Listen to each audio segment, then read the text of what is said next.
పశ్చిమ మధ్య బంగాళాఖాతం ఆనుకుని అల్పపీడనం బలపడుతోంది. ఈశాన్య దిశగా కదులుతూ శనివారం సాయంత్రానికి తుఫాన్ గా మారనుంది. తుఫాన్ కు రేమాల్ గా నామకరణం చేసే అవకాశం ఉందంటున్నారు విశాఖ తుఫాన్ హెచ్చరికల కేంద్రం డైరెక్టర్ సునంద. ఒడిశా, పశ్చిమ బెంగాల్ వైపు పయనించే ఛాన్స్ ఉందని చెబుతున్నారు. అయితే ఏబీపై తుఫాన్ ప్రభావం తక్కువగానే ఉంటుందన్నారు. మరోవైపు సముద్రం అల్లకల్లోలంగా మారుతున్నందున మత్స్యకారులు అప్రమత్తంగా ఉండాలంటోన్న విశాఖ తుఫాన్ హెచ్చరికల కేంద్రం డైరెక్టర్ సునందతో మా ప్రతినిధి రవిచంద్ర ఫేస్ టు ఫేస్. పశ్చిమ మధ్య బంగాళాఖాతంలో కొనసాగుతున్న అల్పపీడనం క్రమేపీ ఈశాన్య దిశగా కదులుతూ మరింత బలపడే అవకాశం ఉందని వాతావరణ శాఖ అంచనా వేస్తోంది. అది వాయుగుండంగా తర్వాత తుఫానుగా మారే అవకాశం కూడా కనిపిస్తోంది. ప్రస్తుతం విశాఖ తుఫాను హెచ్చరికల కేంద్రం డైరెక్టర్ సునంద మనతో ఉన్నారు. మేడం, అల్పపీడనం గమనానికి సంబంధించిన వివరాలేంటి? ఇది వాయుగుండంగా ఎప్పుడు మారే ఛాన్స్ కనిపిస్తోంది? ఈరోజు ఇది అల్పపీడనంగా ఉంది, అలాగే సుస్పష్టమైనటువంటి అల్పపీడనంగా మారనుంది.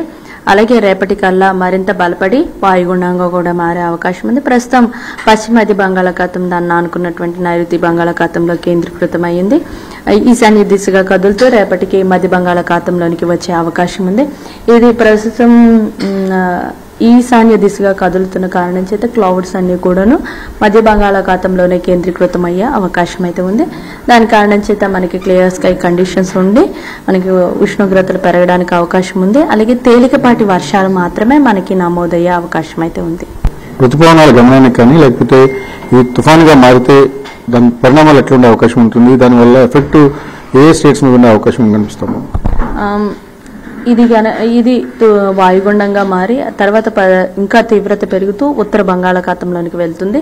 దీనికి ప్రభావం వల్ల అనేది మన నైరుతి ఋతుపవనాలు ఇప్పటికే ఈ ప్రాంతాలకి అంటే శ్రీలంక కిందుగా పయనిస్తున్న పరిస్థితి ఉంది. ఇంకా సిస్టమ్ పైకి వెళ్ళే కొద్ది కూడాను నైరుతి ఋతుపవనాలు మరి కాస్త చురుగ్గా పయనిస్తూ మిగతా ప్రాంతాన్ని కూడా కవర్ చేయడానికి అవకాశాలు ఉన్నాయి.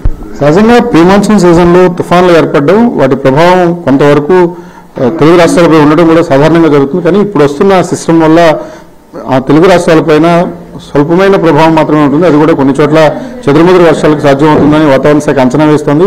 మరికొద్ది రోజులు ఎండల వాతావరణం అయితే కొనసాగుతుందని వాతావరణ శాఖ అంచనా వేస్తోంది. సురేష్ రవిచంద్రన్ టీవీ.